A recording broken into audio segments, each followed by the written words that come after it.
bien, familia, bienvenidos a una clase más. Qué alegría, qué bendición. Bienvenidos al grupo Las Verdades de la Redención en Desarrollo. Qué alegría, qué bendición estar conectados con cada uno de ustedes. El día de hoy, hermanos, sin lugar a duda, como ya lo mencionamos, hoy es lunes de profecía. Y pues vamos a estudiar profecía, lógicamente. Por lo tanto, hermanos, vamos a tratar de acobijar un tema en específico, un cronograma en específico. Vamos a tomar un tema y lo vamos a terminar. Pero vamos a iniciar, hermanos, especialmente con lo que es el tema de Daniel. Vamos a hablar un poco de este libro maravilloso. Curiosamente, el libro de testimonios para los ministros, hablando acerca de Daniel y Apocalipsis, dice algo interesante. Dice de que si nosotros estudiáramos Daniel y Apocalipsis, en medio de la iglesia se produciría un reavivamiento como nunca antes se ha visto. ¿Pueden ustedes creer eso? Bienvenidos una vez más, qué alegría a leer en el contexto. Entonces es una gran bendición, hermanos, estar en este momento aquí, y muy en especial para estudiar este tema tan significativo. Bien, vamos, hermanos, a iniciar principalmente citando las escrituras. Y vamos a irnos, hermanos, al libro de Proverbios. Vamos a irnos a este libro. Vamos a ver. Hermanos, listo. Vamos a irnos al libro de Proverbios, que es con el tema que vamos, con el texto que vamos a iniciar, curiosamente. Bien, hermanos, ¿hace cuánto ustedes escucharon un tema de Daniel? Un tema amplio, maravilloso, profundo acerca del libro de Daniel. ¿Hace cuánto, hermanos?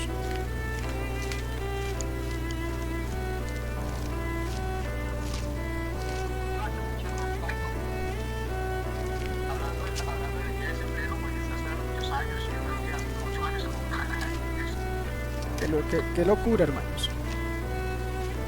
Hace muchos años. Bien, les tengo malas noticias. Curiosamente dice el libro de Proverbios, hermanos. Se puede ubicar la cita. Es una cita muy conocida, sin embargo no se les da, no le dan el mérito de importancia. Especialmente con lo que dice el Señor. A ver si lo encontramos aquí. Hay debilidad. Bien, un momento. Hablando acerca de la profecía. Que cuando falta la profecía el pueblo se desenfrena. Creo que todos lo conocemos. Curiosamente, hermanos, entre más la iglesia se esté apartando, curiosamente, de la profecía, más se cae en un estado de desenfreno total. Y eso es lo que está pasando con la iglesia actualmente, hermanos. Dice el Señor que cuando falta la profecía, el pueblo se desenfrena. ¿Y qué está pasando con la iglesia? Pues está más que desenfrenada. Como denominación estamos, hermanos, cayendo a un precipicio sin precedentes. Y la gran mayoría no nos damos de cuenta. Y curiosamente, hermanos, la verdad presente no puede ser Dios es amor, sino que la verdad presente es de acuerdo a la necesidad del pueblo en cada generación. Eso está en el conflicto de los siglos, hermanos. Si lo quieren leer en la página 666, allí la mensajera del Señor explica de que cada verdad tuvo que abrirse paso por medio de la oposición. Y curiosamente dice la cita de que el Señor siempre envió mensajes de acuerdo a las necesidades del pueblo en esta generación, en cada generación.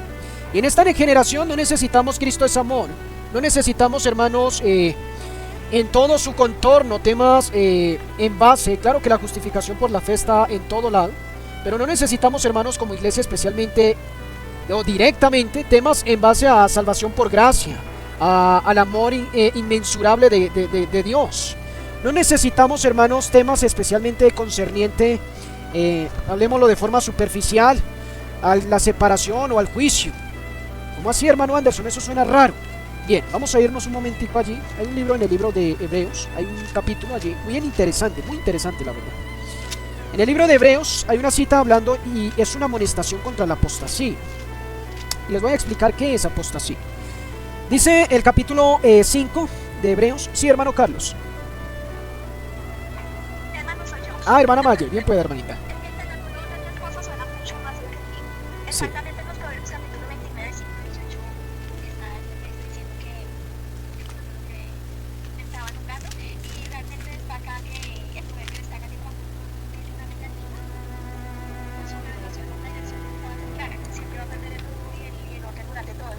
Así es, hermana. Curiosamente, la profecía se vindica tanto como advertencias y amonestaciones, como también se puede vindicar bajo un objetivo futuro. Cuando el pueblo pierde ese objetivo, está totalmente desenfrenado, pierde su dirección. Es como cuando ustedes pierden la dirección de un vehículo, es imposible controlarlo. Eso pasa con la iglesia cuando cada vez más se está perdiendo esa necesidad, está perdiendo esa atención a la profecía. Y especialmente la iglesia pierde el rumbo, empieza a perder su esencia.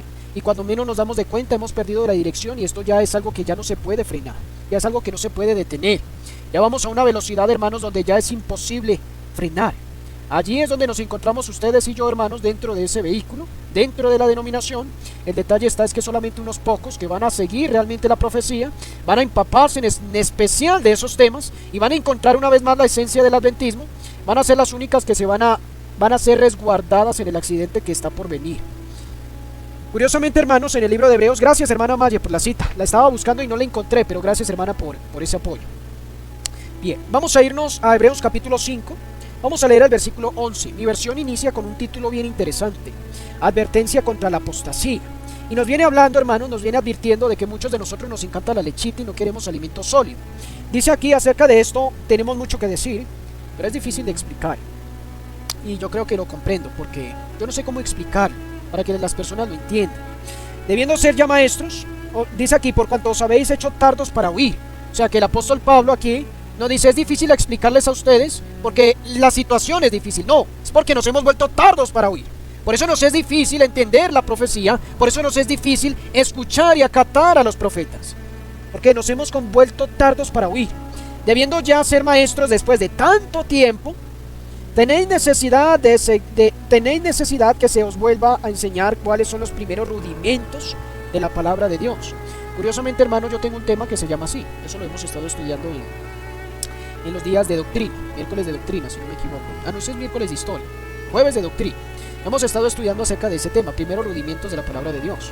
Miren, hermanos, yo no me siento feliz y contento de presentar ese tema, pero se ve la necesidad porque nos hemos vuelto tardos para oír. ¿Por qué razón? Porque necesitamos volver, hermanos, a entender esos primeros rudimentos de la palabra de Dios, algo que debimos ya haber tenido suficientemente claro. Tener algo claro es que usted pueda explicarlo, expresarlo de forma clara y transparente. Pero a veces, hermanos, estamos en una condición donde nos preguntan cualquier aspecto sencillo y nos confundimos, no sabemos explicar. Y no los juzgo por ello, porque tristemente ese es el producto que estamos cosechando a consecuencia del liderazgo que ha estado adoctrinando de una forma tan superficial a la iglesia, que la gran mayoría estamos sin conocimiento.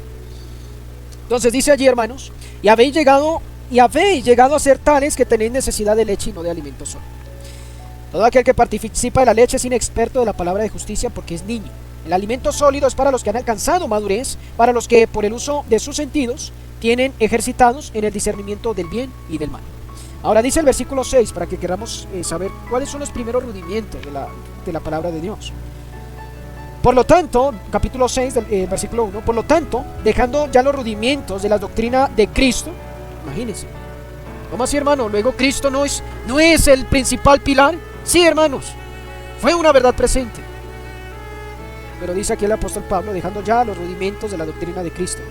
Vamos adelante a la perfección, no echando otra vez el fundamento del arrepentimiento, hermanos, de las obras muertas, de la fe en Dios, de la doctrina del bautismo, de la imposición de las manos, de la resurrección de los muertos y del juicio eterno. ¿Qué son todos esos temas, hermanos? Los que acabamos de leer. En el tiempo de Pablo, ¿qué era, hermanos? ¿Era sólido o era leche? ¿Qué alimento era? ¿Seguros? Hermano Carlos, voy a tener que leer otra vez. Miren, vuelvo a leer, escuchen esto. Por lo tanto, lean allí en sus Biblias, hermanos, busquen sus Biblias. Por lo tanto, dejando ya los rudimentos de la doctrina de Cristo,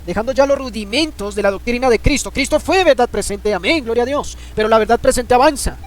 Vamos adelante a la perfección, no echando otra vez, miren, vamos adelante a la perfección, no tienen que echar otra vez el fundamento del arrepentimiento, de obras muertas, hermanos, dice el apóstol Pablo, no sigamos en ello.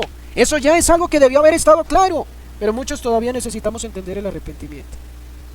Y es un tema muy hermoso, muy claro y sencillo, pero la gran mayoría de nosotros no sabemos qué es el arrepentimiento.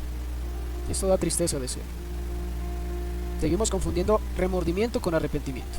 Y dice aquí el apóstol Pablo, no sigan echando el fundamento del arrepentimiento, de obras muertas, de la fe en Dios, de la doctrina del bautismo, de la imposición de las manos, de la resurrección de los muertos y del juicio eterno. Está diciendo aquí el apóstol Pablo, esos son primeros rudimentos, no echen más base y fundamento en eso.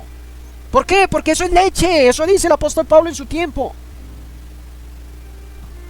Y dice el versículo 3, y esto haremos si Dios en verdad lo permite. Miren lo interesante. Entonces, hermanos, tenemos aquí un punto interesante. Y muchos de lo que acabo de leer no entendemos, no tenemos conocimiento de eso. Y eso es preocupante, porque al estudiar profecía vamos a tener que estudiar verdad presente. Pero si no tenemos la verdad o entendemos la verdad que ya conocemos, nos es imposible conocer la presente, o por lo menos tener claro de forma simétrica esos temas de verdad presente. Porque si no conocemos lo principal, los primeros rudimentos, hermanos, la leche, si no la hemos probado ni siquiera, es preocupante, hermanos, ya que los únicos que van a permanecer van a ser los que tomen alimento sólido. Ahora el detalle es llegar a entender esa parte. Bien, entonces, hermanos, el propósito con estas clases es que podamos experimentarnos con el alimento sólido. Por eso es que estamos dando doctrina, profecía, historia, porque todo esto nos va a preparar, hermanos, para poder entender de forma más simétrica la verdad presente. Bien, vamos, hermanos, entonces, ya teniendo este panorama claro, vamos entonces a iniciar con el tema del libro de Daniel 2. Bien, vamos a irnos allí, hermanos, un momento. Vamos a irnos a Daniel capítulo 2. Vamos a ver. Les invito, hermanos, a que se lean el libro de Profetas y Reyes. Les invito a que se los lean, ya que el libro Profetas y Reyes nos abre un conocimiento bien amplio con respecto a los hechos históricos en los tiempos de Daniel. Para que lo entiendan mejor, en el capítulo 39 pueden leer el contexto. Vamos a tratar un poco de eso ahorita para entender el capítulo 2 de Daniel. Pero les invito a que se lean Profetas y Reyes capítulo 39. Yo se los voy a enviar, hermanos, si es posible se los envío por el grupo, listo, para que lo puedan leer. Les queda de tarea. Bien, vamos a hablar acerca de Daniel capítulo 2. Para entender el capítulo 2 de Daniel tendremos que entender el capítulo 1 en primer lugar. Para entender el capítulo 2 vamos a tener que entender el capítulo 1 en primer lugar, hermanos. Y vamos a hacer eso exactamente. Dice el capítulo 1 de Daniel. Primero voy a tratar de colocarles el marco histórico para que podamos avanzar. En el tiempo de Daniel, el pueblo de Judá, el pueblo de Dios, hermanos, estaba en un estado de cautiverio. Viene y sucede de que una nación, que era Babilonia, terminó conquistando Judá, que era el pueblo de Dios, eran los judíos. Entre ellos estaba Jerusalén, la ciudad santa, que fue tristemente destruida, y el templo de Salomón también. Entonces Daniel no viene a ser cualquier persona. ¿Sabían ustedes de que Daniel, a él le mataron sus padres en el cautiverio, y no siendo suficiente, a Daniel lo caparon, a él le cortaron los testículos, él quedó siendo eunuco, a él le impidieron, le prohibieron tener familia? Eso hicieron con Daniel. Después de que sus padres murieron, Daniel terminó también siendo eunuco, para no ser suficiente. Y él fue llevado, hermanos, a Babilonia para servir al rey.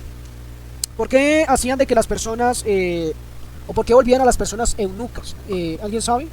A los hombres los volvían eunucos. ¿Por qué? ¿Por qué razón? Porque estaban con las reinas y tenían que permanecer tranquilos. Así es, estaban con las reinas, estaban con las princesas, Doncellas. con las doncellas, así es.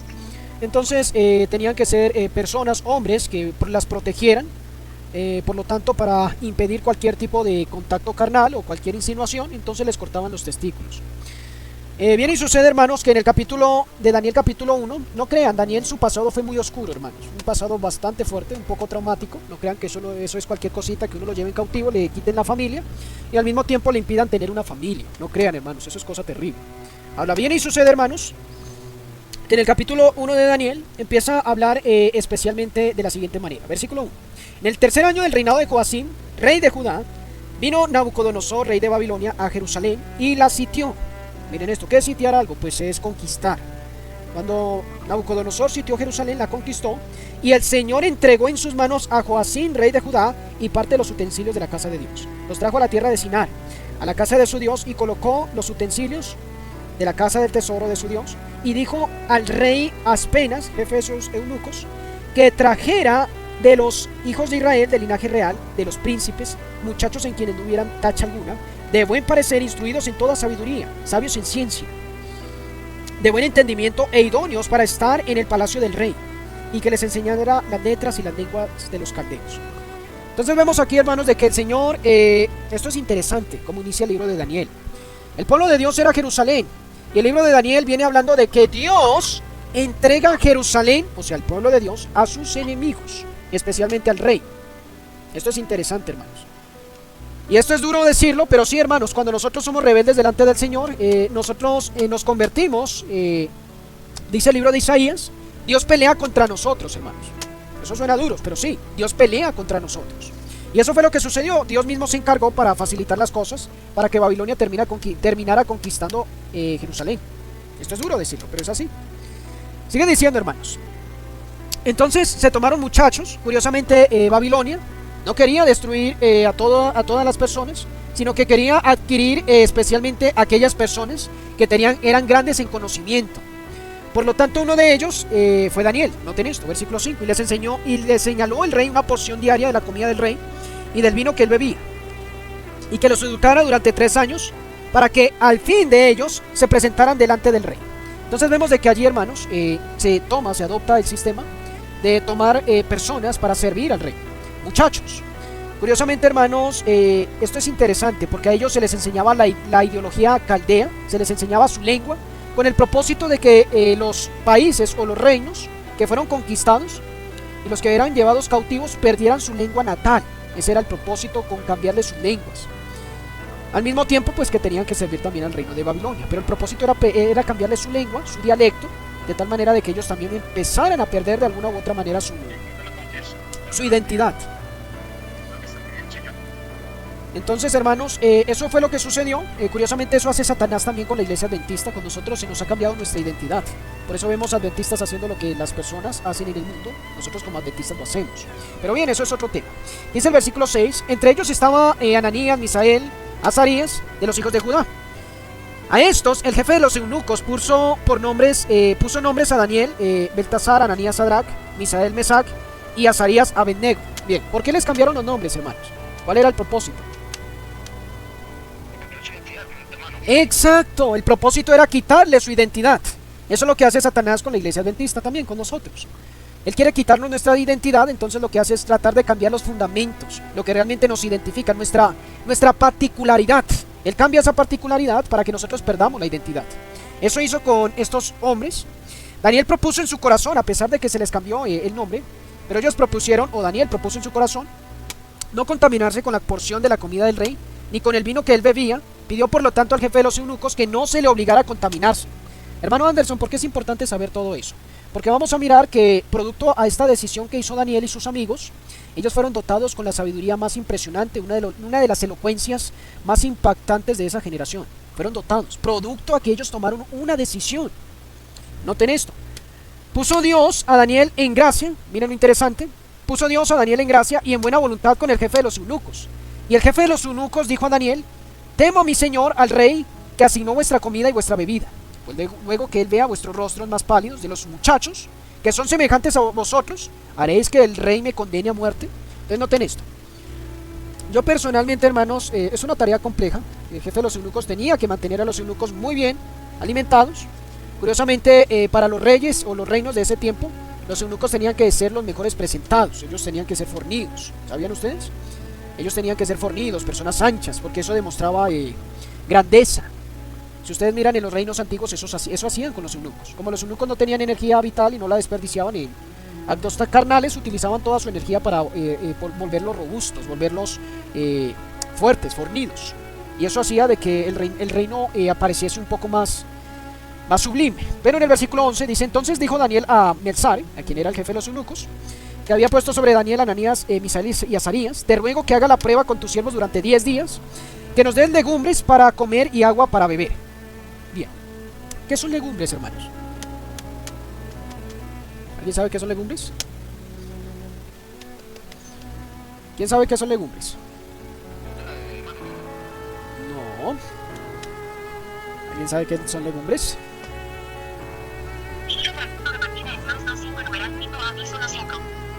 ¿Qué son legumbres, hermanos? ¿Alguien más? A ver, ¿quién quiere participar?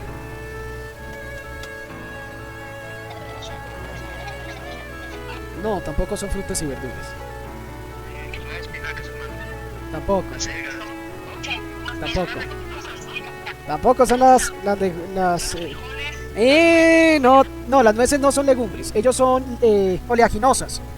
Las legumbres, sí, los legumbres son los frijoles, los frijoles, los garbanzos, las lentejas. Esos son legumbres. El frijol de soya es legumbre también. Mientras que los frutos secos, que son el maní, las nueces, ellas son oleaginosas, no llegan a ser legumbres. Pero hay algo que tienen las legumbres por encima de cualquier otro producto alimenticio. Hay algo que ellos tienen. ¿Alguien sabe qué propiedad tienen las legumbres? ¿Y por qué Daniel escogió legumbres para cambiar su alimentación? Miren de que Daniel no escogió no es para ir en contra de las oleaginosas, las necesitamos. Pero hay una parte en especial que tiene que ser manejada cuando se cambia la alimentación. Y son las legumbres. Las legumbres, los frijoles, el garbanzo, la lenteja, todos estos granos son ricas en proteína. Y esto es interesante. Estos granos son ricos ¿en qué? En proteína. Por eso es que es el mejor sustituto de la carne. Normalmente los frutos secos no vienen a ser sustitutos, pero en grasa. Pero las legumbres en proteína son sustitutos de la carne. Ahora, esto es interesante porque a eso fue que se hizo el cambio. Ellos no empezaron a comer acelgas o espinaca, sino que ellos hicieron el cambio por las legumbres. Hermano, pero aparte también, las legumbres contienen una riqueza de vitaminas, también, o sea, no nomás la proteína, pero también contienen la fibra y eso les ayudaba también para una regularidad intestinal y no se quedaran nada estancados en sus intestinos, ¿verdad? Y todo eso los limpiaba a la vez que les daba la proteína necesaria y también tenía carbohidratos necesarios para darles energía, que son buenos, pues, ¿verdad? Sí, Que les ayudan a la energía en la sí, materia. sí, así es. Las legumbres tienen sin número de propiedades, como lo dice la hermana Auralia. Sí, Pero sin lugar a duda, la propiedad sobresaliente, cada producto alimenticio tiene varias propiedades. Un ejemplo, la nuez, la almendra, ellas también tienen proteína, pero no es su fuerte. El fuerte de la nuez y la almendra no es la proteína. El fuerte de la nuez y de la almendra es la grasa, ese es el fuerte de ellas. Lo mismo sucede con los frijoles, las lentejas, el garbanzo. Ellas tienen sin número de propiedades, pero el fuerte de ellas es la proteína. Ese es el fuerte, es la propiedad predominante que tiene cada una. Así como hay semillas, cereales, que ellas son ricas, muchas especialmente en calcio. Un ejemplo como el ajonjolí. El ajonjolí tiene muchas propiedades, pero la propiedad predominante es el calcio. Esa es la propiedad que tiene. Bien, entonces aquí Daniel hace un cambio de alimentación. Bien, vamos a comer frijolito, lenteja, vamos a hacer ese cambio. Dice el versículo 12, te ruego que hagas la prueba con tus siervos. Versículo 13, compara luego nuestros rostros con los rostros de los muchachos que comen la porción de la comida del rey, y haz después con tus siervos según veas. Consintió con ellos esto y probó con ellos durante 10 días. Miren, esto es interesante. Dice además, y al cabo de los 10 días pareció el rostro de ellos mejor y más robusto que el de los otros muchachos que comían de la porción de la comida del rey. Bien, yo hago una pregunta, hermanos. Y esto es interesante. ¿Por qué razón? Voy a poner un ejemplo. ¿Por qué razón gran parte de los que guardamos la reforma ProSalud pareciéramos ser flacos y secos? Muy buena pregunta, ¿no? Miren, les voy a explicar algo. Eso está en el espíritu de profecía y con eso también me lo aplico a mí mismo. Dice el espíritu de profecía que la alimentación tiene que ir también graduada, tiene que ir acompañada por el ejercicio físico.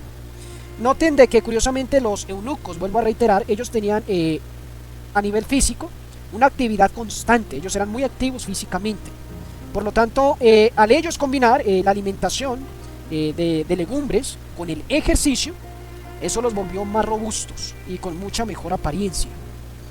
Eso pasaría con todo vegetariano que tuviera especialmente físicamente fuera activo. Eso pasaría con todo aquel que hiciera eso, que consumiera buena legumbre, buenos frijolitos, buenos granitos, hiciera ejercicio. Normalmente la persona se vuelve más corpulenta. Eso sucedía, por ejemplo, en mi caso cuando yo estuve en el campo trabajando fuertemente. Trabajaba y consumía legumbres y en ese tiempo yo me puse muy robusto, era más corpulento. El problema es que cuando perdemos la actividad física, dice el espíritu de profecía, nos secamos, los músculos se secan y en vez de engordar, terminamos secándonos más, nos enflacamos. Por eso es importante, el problema no es la alimentación, el problema es la actividad física. Los eunucos tenían una actividad tenían un físico muy activo. Bien, vamos a avanzar. Versículo 14, consintió pues, miren, estamos estudiando profecía, estamos hasta tocando reforma ProSalud. Consintió pues con ellos en esto y probó con ellos durante 10 días. Versículo 16, así pues Melzar se llevaba una porción de la comida de ellos y el vino que habían de beber y les daba legumbres. Noten esto, versículo 17. A estos 4 muchachos, a consecuencia de esa decisión que tomaron, Dios les concedió conocimiento e inteligencia en todas las materias y ciencias. Y también Daniel tuvo entendimiento en toda visión y sueños. Vamos a terminar en el versículo 21. Pasados pues los días, al fin de los cuales había dicho el rey que los llevaran, el jefe de los eunucos los llevó delante de Nabucodonosor. El rey habló con ellos y no se hallaron entre ellos otros como Daniel, Ananías, Misael y Azarías. Así pues permanecieron al servicio del rey. Imagínense ustedes. O sea, tanto físicamente como intelectualmente eran una potencia. Esto es asombroso, hermanos. Versículo 20. En todo asunto de sabiduría e inteligencia que el rey los consultó y los halló 10 veces mejores que todos los magos y astrólogos que habían en todo su reino. Qué magnífico, hermanos. Así continuó Daniel hasta el año primero del rey de Sirio. Bien, hermanos, vamos a parar hasta aquí. ¿Qué les parece esta situación? Interesante, ¿no? Hermanos, que el Señor nos ayude, que podamos someternos a los principios que Dios ha designado en su palabra y podamos cumplir con sus mandamientos, de tal manera de que podamos llegar a ser, hermanos, especialmente instrumentos en las manos del Señor, de tal manera de que seamos dotados para poder servir, no al servicio de un rey pagano, sino del Rey de Reyes y Señor de Señores. Esa es la invitación en esta noche, hermanos. Con la ayuda del Señor, el día de mañana iremos a avanzar ya con otro tipo de clase, pero en 8 días, hermanos, no se pierdan la clase, ya que iremos ya a entrar de lleno con lo que es el capítulo 2 de Daniel, ya después de haber entendido el marco histórico. Hermanos, hasta aquí tenemos preguntas, aportes.